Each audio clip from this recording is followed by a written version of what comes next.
Hello and welcome to Bahrain Now, your source of local initiatives, happenings, talents, and trends. I'm your host, Khalid Hijras, here to walk you through our exciting lineup of segments and personalities from around Bahrain. So don't go away, we'll be right back.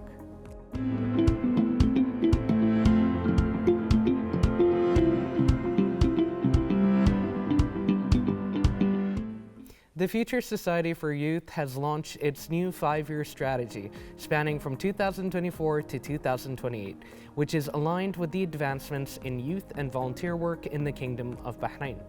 This strategy embraces the latest governance standards in the field of civil work and aims to unleash the potential of society's volunteers and increase their contributions in various areas of volunteer and national work through the establishment of several quality teams. And to speak more about that and the initiatives the Society has launched, we have with us here board member of the Future Society for Youth, Dr. Amal. Welcome. Thank you. It's such a pleasure to have you here. It's always great to see someone who is pioneering and advocating for the development of youth. I mean, they are the future after all. It's a bit of a cliche, but it is the truth as well. So I'm very excited for this talk. Now, to start us off, can you tell us about the vision of the Future Society and some of its ongoing initiatives? Absolutely, Khalid. Thank you very much. Of course, our society is concerned about empowering youth. We try to empower them to a level where we prepare them to be leaders, to go out there and make an impact and make a change. So it is a well-studied procedure, or let's say mechanism, whereby we prepare them personally and professionally, that when they go out there, they are able to communicate, able to make an impact, make a change, because the country needs people like those who are well prepared for sustainable societies. Definitely, and I really admire the way that it's taken such a, again, preparing people for the future. I think that a lot of the times when we think of that, we usually think of schools and we think of the more traditional systems, but to see someone going above and beyond, I mean, I think that it's incredible that the society is also there to give also what seems to be quite a practical approach to the future as well. Now, recently, we touched on this earlier, that you recently launched the new 5-year strategy from 2024 to 2028. What are the aims of that strategy, and how did you exactly put it together? Absolutely, Khalid. What we're trying to do in this society is to focus on their personal and professional development. We do continuous workshops, we do continuous activities, and we open opportunities for them to come and, they feel like they are within their own space, where they meet with some mentors, people who have been in the field for long, or people who are so active in their field. So we also, when we're talking about volunteers, or when we're bringing students, or we're having, let's say, as you mentioned, we usually think of school when we talk about developing youth, right? No, actually the local also societies do a lot of work. Like, for example, opening opportunities for them to come in and contribute in the development of, let's say, an example, we want to develop certain, let's say, digital tool for the society. We open a door for that, and we see a lot of people who are interested. It's impressive the amount and number of youth who are willing to go extra mile, willing to give with no return. That's really impressive, and it's so touching to see that they dedicate their time and efforts, and sometimes even resources like money, or in order to develop and give to the community with no return. That's really impressive. Being with us, in addition to providing opportunities for them, we also provide them, not only that they give us, we also try to develop them. So we continuously try to run workshops whereby we work on their leadership skills, we work on their personal skills, so that when they come, they leave the society with another skill sets and competencies, that they are really effective. They don't fear taking challenges, or seeking for other opportunities, because they could start with us, but then it opened other doors for them out there as well. So all of that, in addition to that, one of our key goals, Khalid, is to inform policies in the country. Like, for example, if there is a specific, for example, area whereby we encourage to open more doors for youth, because we find potential area where it can be further improved. Then we do that through strategic way. We don't do it randomly, we do it through research. We have a group of researchers who are active, who are engaged with us, who approach the society in order to do certain research areas, so that they feed back to the board on the areas where we should improve. For example, we have those consultants all the time that we also work collaboratively with. So our work is not only like doing charity work or just doing a task and then that ends. No, we aim further. Like, we want sustainable relationship. We don't want that to end only by them providing us a service. Interestingly, Khalid, like most of the stories I've seen with the youth that they joined us, or young people joining us, they come to the society to help us with certain tasks, but they never go. And that's really interesting. That shows something. It informs you about the culture within the society. Like, it shows that they are comfortable. They won't let go because they see there is a need. They see their impact on us, and we also appreciate their contribution. So we don't let them go as well. We like to keep them with us. So I think it's a mutual relationship.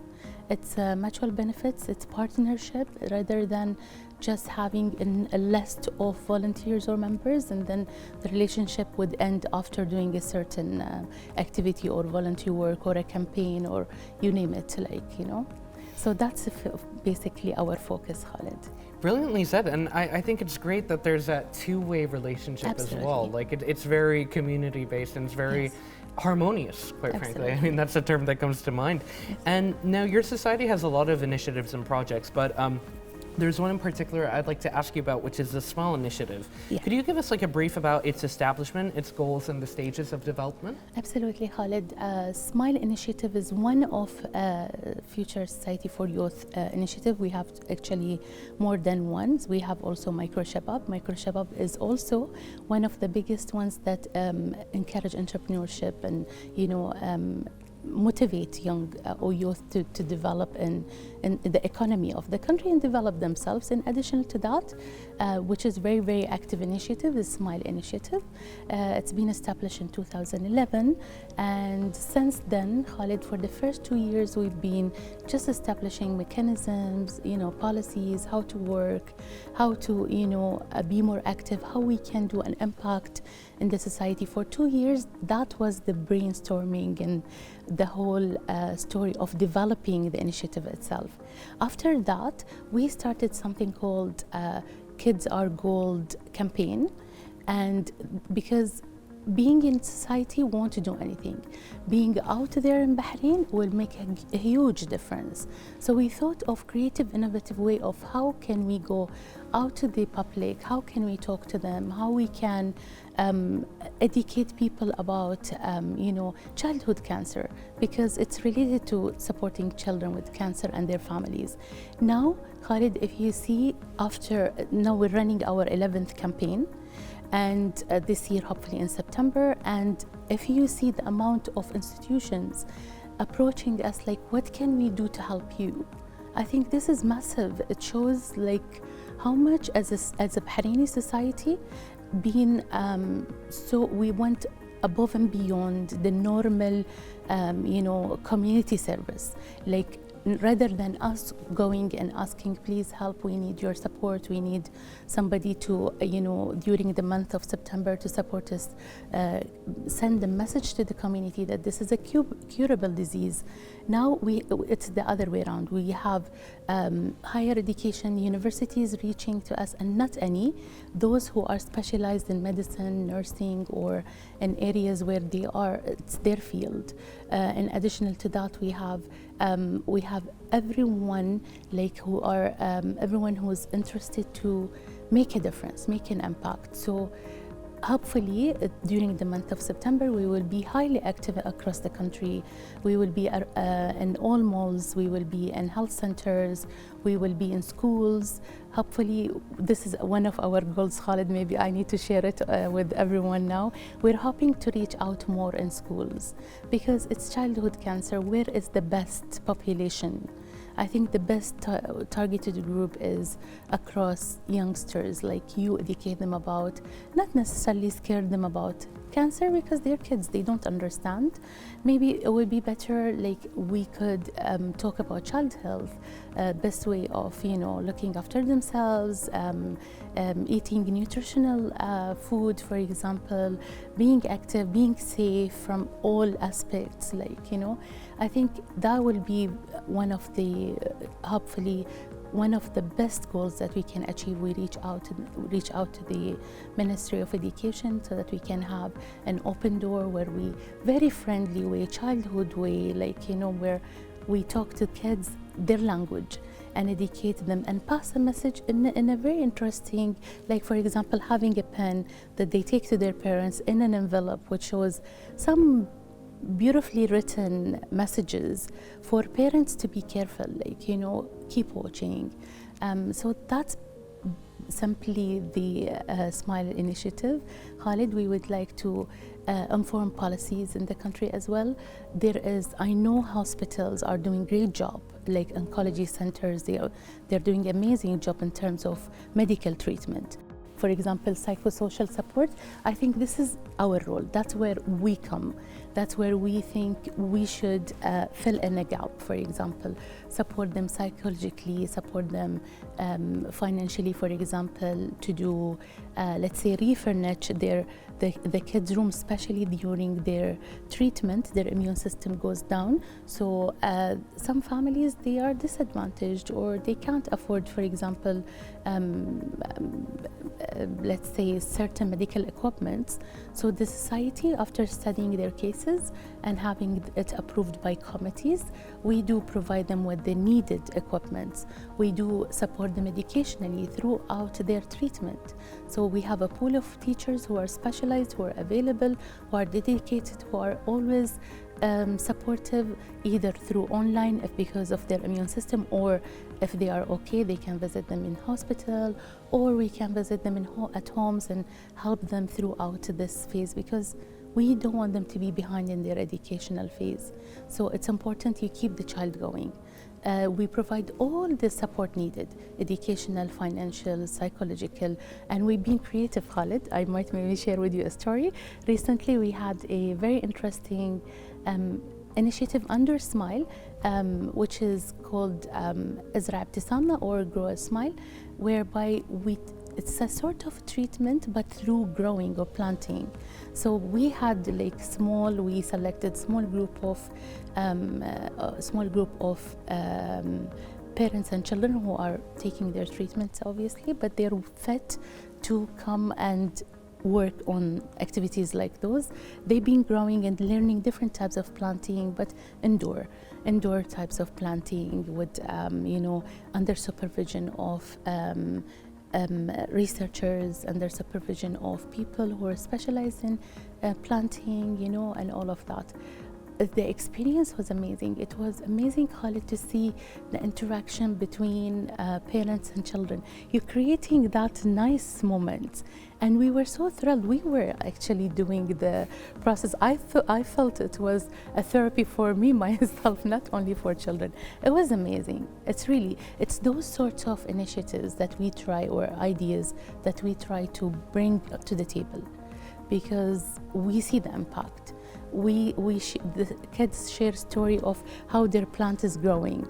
And I imagine that boosts their morale as well, because they sort of feel like they aren't missing out on anything. Absolutely. Even with the difficult circumstances, and may God help anyone who's in that circumstance, but you've kind of given them that sense of normalcy, that sense of agency, that they can go out and they can do something fun. And I think that that's an incredible way of not only teaching them new skills, Yes, absolutely. but in boosting their morale and giving them a sense of achievement Yes. as well. And it's rewarding for us, Khalid, because we have that sense of compassion, sense of community, sense of we're a family. We're there to help you. We're not just a society that is outsider. We live with you day by day. And very interestingly, Khalid, to know that during the launching of the campaign this year, we are going to celebrate 48 children who recovered completely from cancer. Oh, thank God. And that's amazing, Khalid.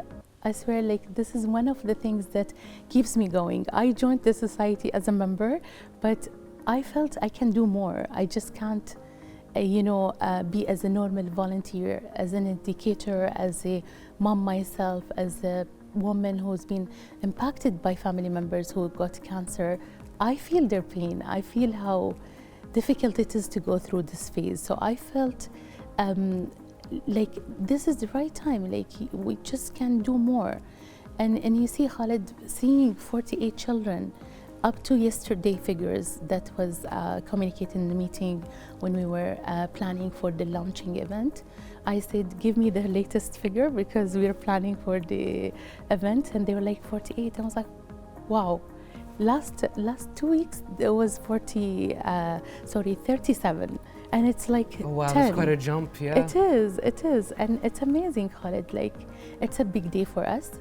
It's not only launching it's also spreading hopes, showing people that this is a curable disease, especially for children. We can do it if we diagnose the kids at early stage. We can definitely do a huge difference in their lives. and something I admire as well is that the way that you distribute the information. It's like you said, if you were to distribute it in a kid-friendly way, you're setting them up for good habits Yes. that feed back into prevention, which is part of the treatment ultimately. Absolutely. When you give them these long-term kind of commitments to stuff like their health, Yes. or hygiene or whatever else, or being active as well, or even having, you know, a good support system, good social skills. This is all stuff that feeds into prevention. So I mean, it's incredible to see the dedication, and I mean, while it's very unfortunate that you've known people who have gone through it, you've managed to take that experience, that, you know, horrible experience that God forbid nobody should go through, but you know, Absolutely. ultimately is in the hands of fate, and you've managed to extract from it a positive. Absolutely. So I really admire that. Now, while we're on the topic of the Smile Initiative, I want to ask you to tell us more about the recently opened Smile store. Yes, that's Khalid, a very interesting thing. The reason, if you ask me why did we think of this idea, we need sustainable resources, Khalid. In order for us to do an impact in the society, resources are very limited for societies, like, you know, and for us to function and to give more to the kids, we are thinking of more creative ideas. One of which is obviously Smile Shop. And the reason we created it, as I mentioned, for that purpose. And it is created, the idea created, or the design of the products in the shop itself is done by productive families. Like, we reach out to those people who are creative in arts, for example. They draw the characters, for example, for the mugs, notebooks, or pens, or tote bags, or whatever. So they have all their paintings on those. In the future, we have also a plan where we have kids painting on those items. So now they are live on Jahiz. They are people can click on there and try to purchase any of the products, mugs, for example, and we personalize them in a way, interesting way, Khalid, whereby, for example, you can buy a mug for your parents, for your mom or your dad, super mom, super dad, or for your teacher, or for your loved ones generally, okay, anything you like. And the money that we get from those is to contribute to the treatment or to all activities I just mentioned earlier. They are also, so we have two platforms for selling these merchandise. We have them online, as I mentioned, or we have them in the society itself. So people interested can visit us. They are more than welcome. Even that itself is nice to see the place, how different halls are designed, and maybe can meet some of the children there. You don't know. Goodies for a good cause. I love Yes, it. it is. That's absolutely brilliant. Now, you mentioned something earlier that you started out as a regular volunteer. Yes. Could you tell us a little bit about your journey as a volunteer upwards with the society? Yes. Interesting, Khalid. I joined because my daughter was, in high school. They required to do some community outreach, and I think they counted hours for them. So I joined with my daughter because we're friends. We do everything together. So I felt, okay, let me join. And because I'm a university academic staff, we have one of the pillars as well, community outreach. And I was like, okay, it will be very interesting for me to see something else, like, other than just hearing about it. I would like to experience it myself. So I joined as a volunteer. And then from there, because I like to articulate myself, if there is something, I like to share my experience. I would like to make a difference. So I've been like so active and communicating messages or informing or helping the society itself.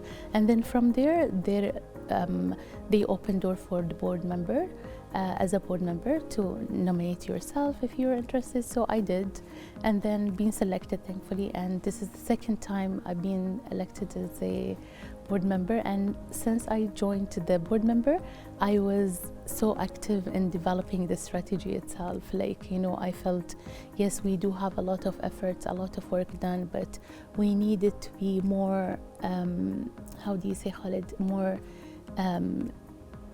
clearly communicated to the members and clearly communicated to everyone.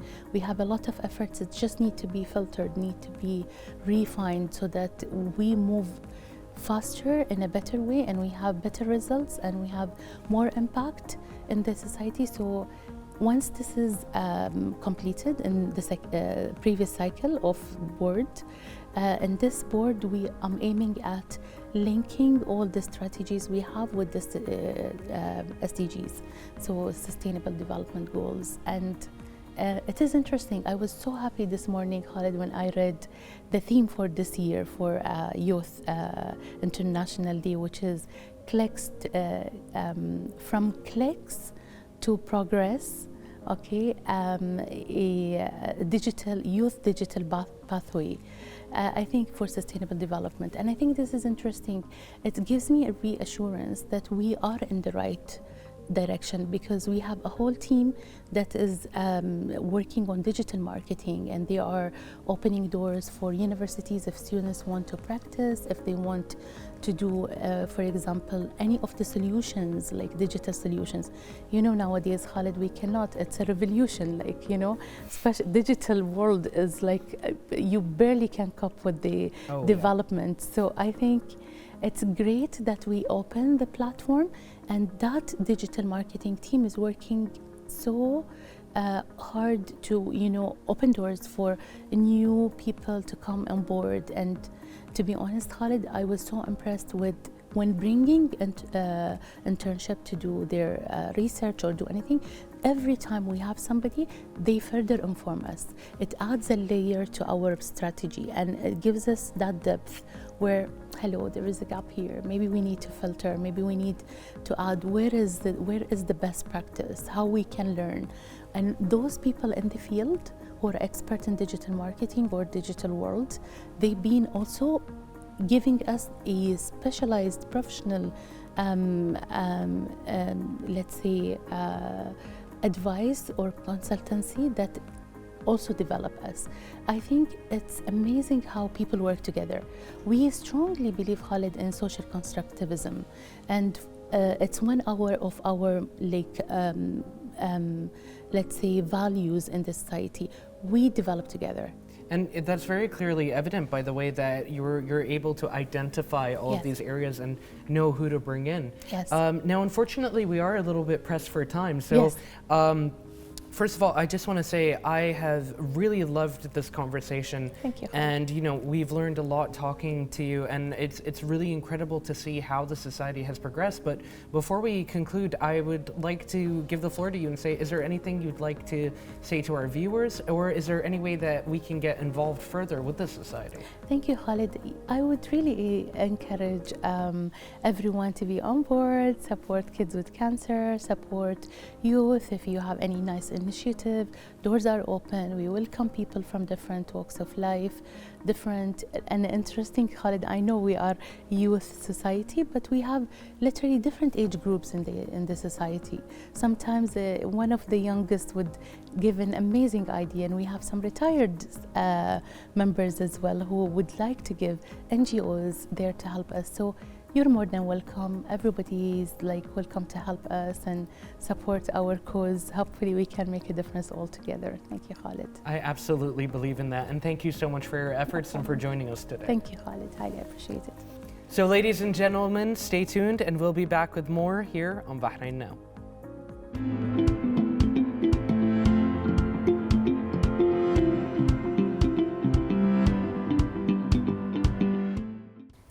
Artists, architects, designers, photographers, and students from around the world took part at the Reflection exhibition, in which a creative combination of architecture and art was showcased, with the aim of using art and architecture as mediums for self-reflection and contemplation.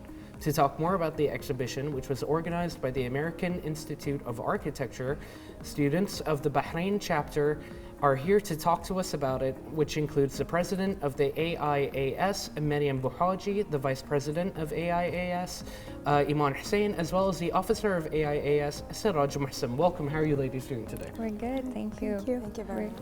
It's a pleasure to have you guys here. I mean, I really like the theme of the exhibition as well, reflections, and it's very contemplative, which is very, very typical of art, really. And now, how did the idea of this exhibition come about? What were the goals behind organizing it? So basically, when we thought about reflection as an exhibition, we actually have an annual exhibition that goes in AIAS. And each year we think about a different, let's say, theme. So when we sat together as a team, we thought we wanted something that reflects the thoughts and ideas of each individual.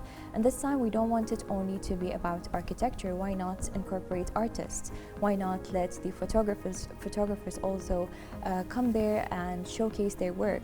So we wanted it to be kind of a diverse exhibition that hosts all of these creatives in one place, all in the let's say concept of making this exhibition just as a window that looks over those ideas and thoughts of those creative individuals. Brilliant. Again, it's really nice to see how there's like a lot of different avenues as well. So it's like, I mean, basically you can be an artist of a variety of different kinds, and you all come together in this one place, united by the common goal of reflections. Exactly. Now, it encompasses several layers of meanings. Now, I understand that you have 4 main ones. Could you guys elaborate on those? So one of the main ideas is how a person can really express his ideas and her perspective through reflection. And so this was the main idea, is to reflect each individual's mind and ideas through artist work and architectural projects. But let's elaborate more about the headings and layers of reflection. One of them is mirror and reflection, which means that they can add mirrors, they can add reflections of buildings, of several things that explains the idea of reflection. But also we have how to reflect the community, how to reflect the society, and these are some of the ideas and layers behind reflection. Brilliantly said. And I mean, let's face it, architecture is it's an art form. There's a lot of art that goes into it. I mean, a lot of science. I mean, a lot goes into architecture, right? And I mean, you could argue the same with art itself. To you guys, what is the importance of the combination of architecture and art? As you have mentioned, we as well see architecture as art and science. It's the combination. In this exhibition, we wanted to focus on the art side, because architecture is not only about constructing buildings and then people are going to live in it. It's rather in how can architecture and art of architecture create experiences and that experiences and feelings are translated to the users of the building itself. So we wanted to find a medium that anyone will understand, and from it we introduce architecture. Yeah, that's brilliantly said. And it's like you said, it's a lot more than science, it's a lot more than function. I mean, there are certain places in the world where the architecture is basically part of that place's heritage or identity. Like when you think of a place like France, you think of the Eiffel Tower, for example, or you think about the Notre Dame Cathedral. Like, so much identity goes into it, whether that's religious, cultural, functional even. I mean, there are just certain buildings that the moment you see them, you know if you see something like the Empire State Building, I mean, you immediately think New York, right? Yeah. So I think that, again, I mean, the whole combination, kind of from an outsider looking in, you kind of think it sounds a bit, you know, like, oh, okay, what's bringing these two together? But then when you actually look into it, it's really cool as well to see that combination action. And actually, I would say, instead of like on the theme of reflections, I'd say they're parallels as well. Because I mean, art and science do have quite a lot. They may not meet in the middle, but they certainly have a lot when it comes to technique, replicating effects and all of that. And now moving forward, how would such a combination benefit both individuals and communities around the world? We see, as have been mentioned, is that art is a language that everyone, or let's say the majority, might kind of feel related to and experience. But not for architecture, because they might be like in awe of a building, but they might not understand the layers that comes behind it or the ideas that people have. So the combination of art and architecture is kind of a smoothing or simple representation because we wanted to target a lot of not only architects, but rather even like locals or the public audience as well. So it was kind of a medium to showcase that architecture is only that caters as well values, it caters culture. And through it, we kind of reflect our identities, stories, and even values. So this was the main point of how it can help the society by appreciation. At the same time, they admire it. Brilliant. And in terms of like practicality with the exhibition, how did the combination of different creatives, like how did their efforts all blend together? Like, for example, we had architectures, we had artists, we had photographers, we had like people from different fields. So that's why how they come together and they showcased the idea of reflection. And also we had international participants from Bosnia, from India, from Egypt, from Jordan, and even Saudi Arabia, and even local Bahraini artists and architects. So the variety of participants were really nice to see and see how each individual reflects their ideas. And was there any kind of impressions you got seeing all of these different art forms together? Like, did you guys notice more similarities, for example, than you thought you would? Did everything kind of fit together? Actually, yes, we saw some similarities and we saw some differences. Like, sometimes we see architecture students not mainly focuses on architecture, focuses on art like form. And many architects, they didn't only participate in architectural projects, they participated in art installations also. So the variety of like projects and backgrounds of each individual really varies. Brilliant. And again, I'm sure that made for like a very enriching experience as well, because you get to see like so much variety, and yet it's all brought together under, again, that common art form and that common theme. And it really just goes to show you that I think you guys mentioned earlier that art is a very universal experience for human beings. So it kind of shows you, no matter where you're from, I mean, you're just going to have all of these things in common regardless. Now, visitors were very immersed in the convergence of architecture and art, discovering new perspectives. And I'm sure that they saw some stuff that, you know, it's like we're talking about, like all of these different combinations. What was the feedback of visitors that you got after? First of all, it was very interesting actually to have visitors that comes from different backgrounds, not only architecture. And they got the experience of seeing art. Our architecture is presented through art, and then they see the architectural projects by the students. So it was kind of a combination between both, where they understood what architecture is coming from and how architecture is related to us, even in our everyday life. It's not only something that we live in, but rather some things that we live, that we feel, I would say, and experience. There was so much appreciation by the visitors, and they were very much interested in it as well. That's brilliant, and again, it's just it's incredible to see like the concept is pretty unique as well. I think the idea of bringing together such common art forms in order to communicate that one idea, and having so many different people as well. Whenever you have a new perspective, I mean, clearly, I mean, I don't have to say this to you guys, but like art and architecture, all of that, I mean, they all fit in. They're all matters of perspective, right? Yeah. And now I want to go back a bit further to the origins and kind of like ask about the establishment of the American Institute of Architecture students. Okay, so we are a non-profit organization solely run by architecture students, and we organize events, and like some of these events are workshops, site visits, and even competitions and exhibitions, for example. And we are like all student-run organization, and it's all from architecture field and from University of Bahrain. And building on that, what are the values and beliefs held by this organization? When it comes to our values, our main point from having this organization as a chapter here in Bahrain is to advocate the architecture students. We want them to get more into the field of architecture, because when you think about like the academic curriculum, it's way different than going out there talking to architects, experiencing different workshops, learning more about softwares, because architecture is not only about studying whatever is in the book, it's about looking into those buildings, it's about experiencing them, it's about going on site visits. So we maintain to have this kind of community for architecture students that they could always go to, and they could always feel that there is this place where I can feel where I can understand more about architecture in a different way from what I have learned in university. I like that, and it's always about like going beyond, you know, for example, I mean, I'm sure, you know, there's no disagreement when it comes to the importance of textbooks and doing stuff by the book, Exactly, right? yeah. But you also want that avenue to explore, kind of be more creative, explore different perspectives and all of that. And I'm sure you guys have been involved with a lot more workshops and initiatives, so could anyone give me like a rundown of some of those? Yeah, sure. So, for example, when it comes to workshops, we like to do a lot of talks. So we bring, let's say, different architects, and we let them give specific talks. Sometimes we do debates. Sometimes we take our students to site visits into like one of the, for example, one of the latest site visits was to the Avenues Mall.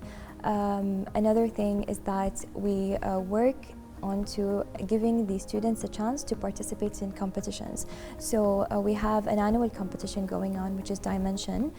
This year's competition, inshallah, will be happening in August as well.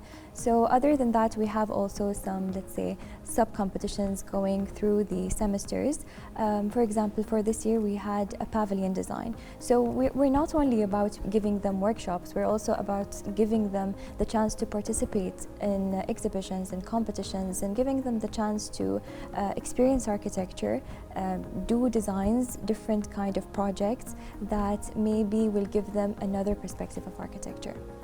Brilliantly said. I mean, you guys certainly keep busy.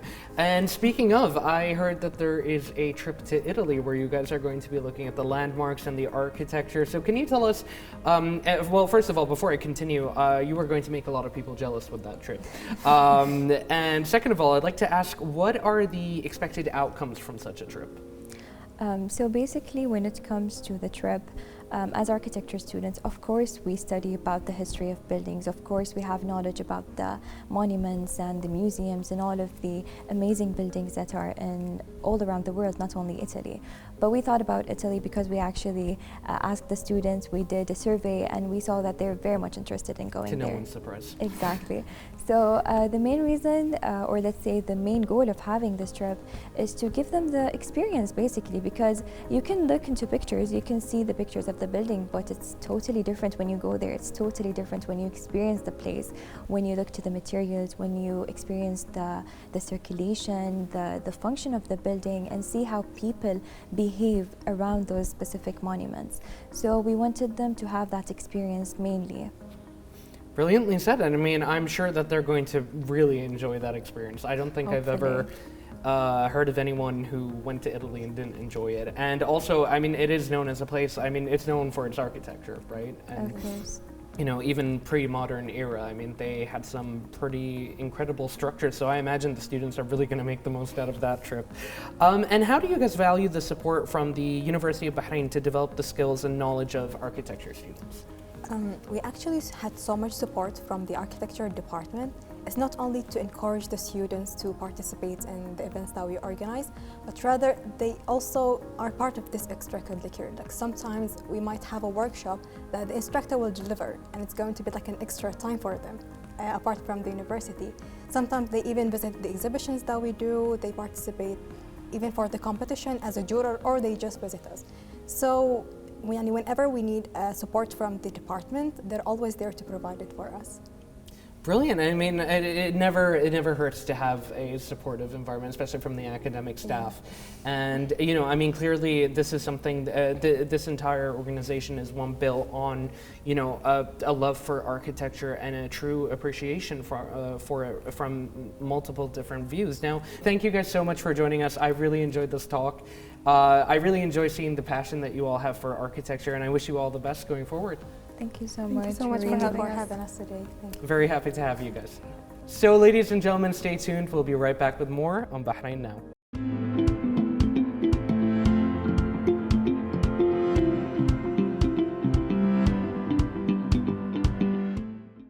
And now, ladies and gentlemen, let's take a look at what's going on beyond the studio in the following report. A Southern Cuisine workshop concluded at Youth City 2030 in collaboration with the U.S. Embassy in the Kingdom of Bahrain, which was presented by renowned American chef Wita Michelle. The closing day of the workshop saw the attendance of the U.S. Ambassador to Bahrain, Stephen Bondi, who actively participated in the workshop, working side by side with the chef Wita Michelle. The workshop saw the participation of 21 aspiring Bahraini youth. I'm here today to help Chef Wita Michael to make a picnic for the U.S. Ambassador here in Bahrain and the Minister of Youth and Sport. So I just help her today to cook for the minister and show her. And I showed her Bahrain cooking techniques, and I show her what grows over here in Bahrain and what we use in our food. Well, we're preparing an American picnic this evening, and we're expecting the U.S. ambassador to Bahrain to join us, and we're super excited also for the Minister of Youth to join us. So we have all the food laid out here. We made chicken salad and potato salad, pasta salad, and many dishes we tried to add a Bahraini twist to it. So we have pimento cheesed sambusas. So that's, I think, a mixture of Kentucky cuisine and Bahraini cuisine, and we also have date molasses butter, which we make at home with sorghum. So we make a sorghum butter for our biscuits, but here we use the date molasses. So we're very excited.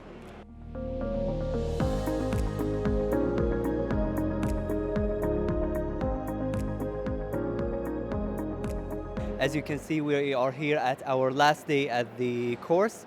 We have prepared a full picnic of famous southern dishes like chicken salad, hoe cakes, and other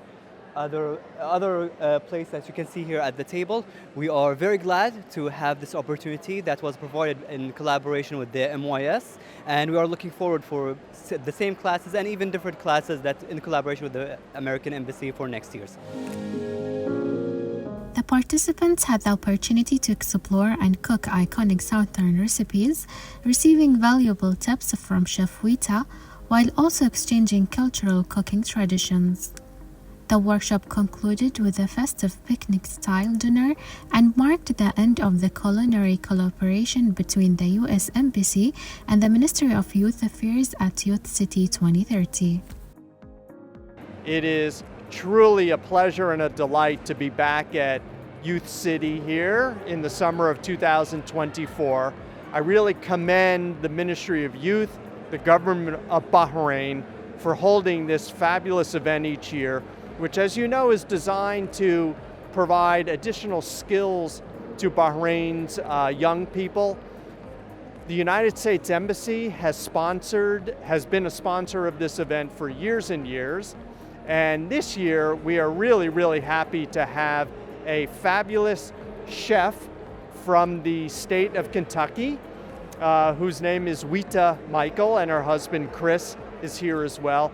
They're here working with 20 to 25 Bahraini young people to teach them some of the skills of cooking, of being a chef, of preparing foods. But as important, they are also teaching them how to run a business. Because to be a chef, you need to also be a business manager. And so we're trying to do our part to make sure that Bahrain's youth are ready for the labor market. And listen, all we're doing is pushing along things that are already happening. Bahraini youth are very involved in the world, very vibrant, very integrated, and from our point of view, from the point of view of the United States government, all we want to do is support them. So there you go, we're happy to be here, and we really wish the ministry and the government all success in this exhibition.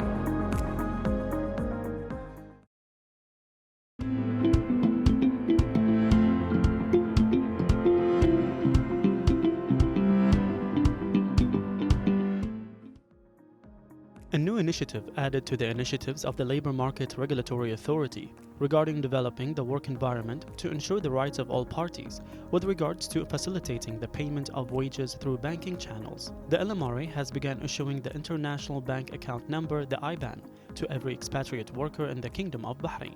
This initiative came out of the authority's keenness to raise awareness of the importance of electronic banking transactions and providing a safe work environment that guarantees the rights of the employees and the employers. Additional facilities support business owners directly, especially since this process is done electronically, which ensures documentation of the record of payment transactions, reduces judicial disputes regarding the payment of wages, and speeds up the procedures for resolving the litigation.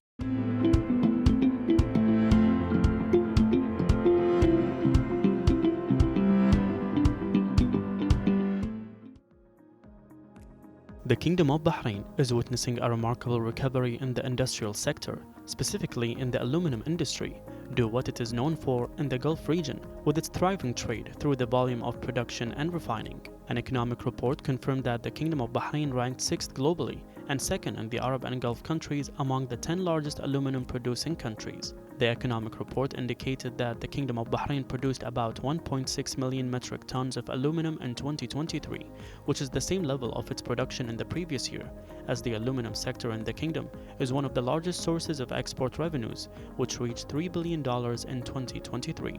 The report confirmed that the Gulf Aluminum Rolling Company, which was established in the Kingdom of Bahrain in 1980, has an annual production capacity of more than 165,000 metric tons of aluminum products, which places Bahrain in 6th place in the world. In addition, ALBA plays a vital role in stimulating the national economy, as it produces liquid aluminum with a purity of 99.7%, as well as rolling and extruding dies, standard alloys for local industries and alloy wheels, and the remainder of the production is exported to other markets. It is worth noting that 50% of the production of ALBA is consumed locally by the manufacturing sector, while the remainder of the production is exported to 25 countries, benefiting from free trade agreements.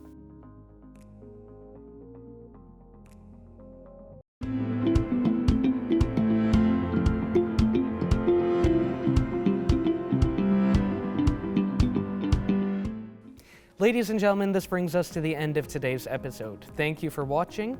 Remember, you can always reach out to us on our social media accounts shown below. We love hearing from you. This was Khalid Hidris. Until next time, good night and God bless.